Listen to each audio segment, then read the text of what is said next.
안녕하세요, 박주공입니다. 팔레스타인전에서 붉은 악마와 김민재 선수 사이에 신경전이 있었습니다. 선수와 응원단의 신경전은 정말 초유의 일입니다. 당시 김민재 선수는 계속되는 야유에 자제를 부탁했습니다. 당연히 야유는 홍명보 감독과 대한축구협회를 향한 것이었지만 김민재 선수는 경기장에서 쏟아지는 야유의 자체를 불편하게 생각했습니다. 결국 김민재 선수는 붉은 악마 쪽으로 다가갔고 자제를 요청했습니다.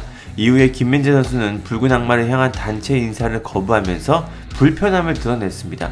경기 후에도 지기를 바라는 것 같았다 라면서 야유를 쏟아낸 팬들을 언급했습니다. 그러자 붉은 악마는 지기를 바라는 응원은 없다 라면서 장문의 글을 인스타그램을 통해 발표했습니다. 현재 한국 축구의 분위기가 얼마나 좋지 않은지 단편적으로 알 수 있는 사건입니다. 이에 붉은 악마는 더 이상 경기장에서의 야유를 하지 않기로 결정했습니다. 채널A 보도에 따르면 붉은 악마는 응원을 보이콧할 계획은 없고 우리 팀을 향한 야유는 자제하겠다라고 밝혔습니다.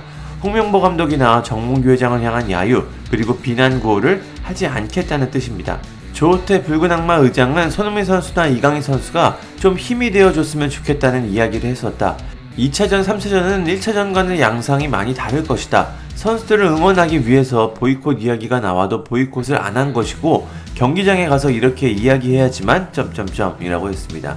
결국 계속 경기장에 가서 선수들을 응원하겠다는 입장입니다.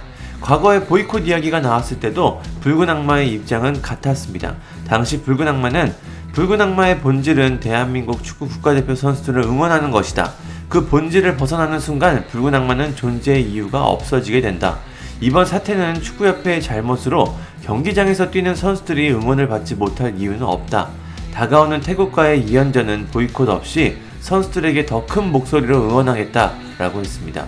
실제로 당시 경기는 일찌감치 매진됐습니다. 붉은 악마가 무슨 이야기를 하는지는 이해가 되긴 합니다. 당연히 선수들은 잘못이 없기 때문에 응원을 하는 건 맞죠. 그런데 저는 이번에는 보이콧을 하는 게 맞다고 생각이 됩니다. 대한축구협회는 지금까지 많은 실수와 이해할 수 없는 결정들을 했습니다. 카타르 월드컵에서 그렇게 분위기가 좋았던 한국 축구는 불과 2년 만에 최악의 시간을 보내고 있습니다. 바로 대한축구협회 때문입니다. 승부 조작범 사면, 크리스만 감독 선임 후 경질, 그리고 홍명보 감독까지 한국 축구는 최악의 분위기가 됐습니다. 이런 상황이라면 팬들이 움직여야 합니다. 경기장을 가지 않고 협회에 불만을 토로하며 그들이 현재 상황이 잘못됐다는 것을 더욱 느끼게 해야 됩니다.